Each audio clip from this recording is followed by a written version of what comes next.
Hi ಎಲ್ಲರಿಗೂ ರಾಮ್ ವಾಡಿಗೆ ಸ್ವಾಗತ. ನಿನ್ನೆ ನಡೆದಂಥ ಇಂಡಿಯಾ ವರ್ಸಸ್ ನ್ಯೂಜಿಲೆಂಡ್ ಮ್ಯಾಚ್ನಲ್ಲಿ ನ್ಯೂಜಿಲೆಂಡ್ ತಂಡವು 50 ರನ್ಗಳಿಂದ ತಮ್ಮ ವಿಜಯವನ್ನು ಸಾಧಿಸಿಕೊಂಡಿದೆ.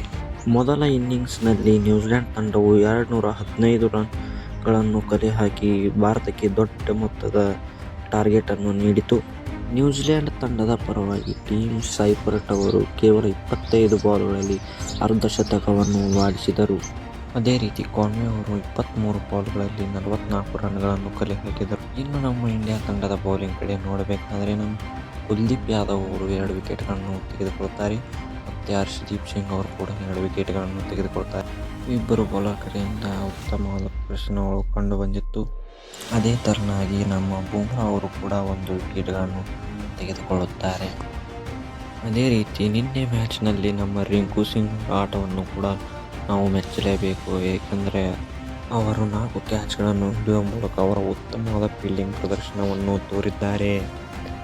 ಈ ರೀತಿ 7 ವಿಕೆಟ್ಗಳನ್ನು ತೆಗೆಯುವ ಮೂಲಕ ತಮ್ಮ ಫಸ್ಟ್ ಇನ್ನಿಂಗ್ಸನ್ನು ಮುಗಿಸುತ್ತಾರೆ. ಇನ್ನು ಇಂಡಿಯಾ ತಂಡದ ಬ್ಯಾಟಿಂಗ್ ಕಡೆ ನೋಡಬೇಕಂದ್ರೆ ನಮ್ಮ ಸಂಜು ಸ್ಯಾಮ್ಸನ್ ಅವರು ಕೂಡ ಉತ್ತಮವಾದ ಪ್ರದರ್ಶನವನ್ನು ನೀಡಿದ್ದರು. ಹಾಗೆ ರಿಂಕು ಸಿಂಗ್ ಅವರು ಕೂಡ 39 ರನ್ಗಳನ್ನು ಕಲೆ ಹಾಕುತ್ತಾರೆ.